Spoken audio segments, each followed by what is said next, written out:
Rufa Gutierrez at buong pamilya Gutierrez nagluluksa sa pagpanaw ng isa sa miyembro ng kanilang pamilya. Pumanaw na ang asawa ni Elvis Gutierrez na si Alexa Gutierrez o Alexandra Joel Wichico Gutierrez matapos makipaglaban sa sakit na leukemia. Mismong ang nakatatandang kapatid ni Elvis na si Rufa Gutierrez ang nagbahagi ng malungkot na balita sa publiko ngayong araw ng Linggo, July 28. Sa kanyang Instagram account, nagpost si Rufa ng ilang litrato nila ni Alexa, kabilang na ang art card kung saan inilarawan ang yumaong misis ni Elvis bilang loving mother, wife, daughter and friend. She leaves behind her devoted husband Elvis, and her two young daughters, Aria and Ezra.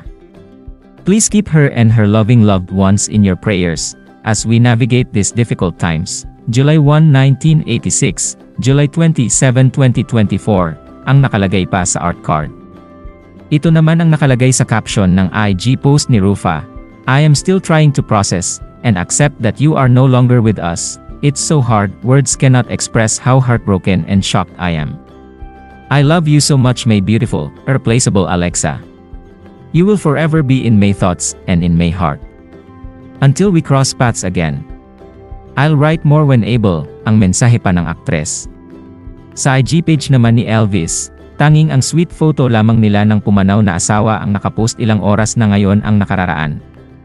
Matatandaan na nito lang nakaraang January nang magbigay ng madamdaming mensahe si Annabel Rama sa kanyang manugang habang nakikipaglaban ito sa sakit na leukemia. Ani Annabel, sorry Alexa, ngayon lang ako nag-comment sa'yo kasi sobrang affected ako sa nangyari sa'yo. Hindi pa rin ako makapaniwala. Kasi ang bait-bait mong manugang at sobrang masinop sa asawa at mga anak mo. Matagal kang nakatira sa akin, girlfriend-boyfriend pa lang kayo ni Elvis, hanggang sa ikasal at magkaanak kayo ay magkasama pa rin tayo sa bahay, kaya para na talaga kitang tunay na anak. Alam mong hindi ako vocal sa nararamdaman ko, pero alam kong alam mo na mahal kita na parang anak ko na. Kaya alam kong gagaling ka. Habang pinapatext ko ito, hindi ko mapigilan umiyak. I love you Alexa. Don't worry na kalbo ka, para sa akin ikaw ang pinakamagandang kalbo. P.S. Huwag kang mag-alala sa mga bata. Nandito kami ni Eddie para subaybayan ang mga anak mo habang nagpapagaling ka pa. Pinagdasal kita everyday at pinagsindihan kita ng kandila sa Santo Niño sa Cebu for your fast recovery.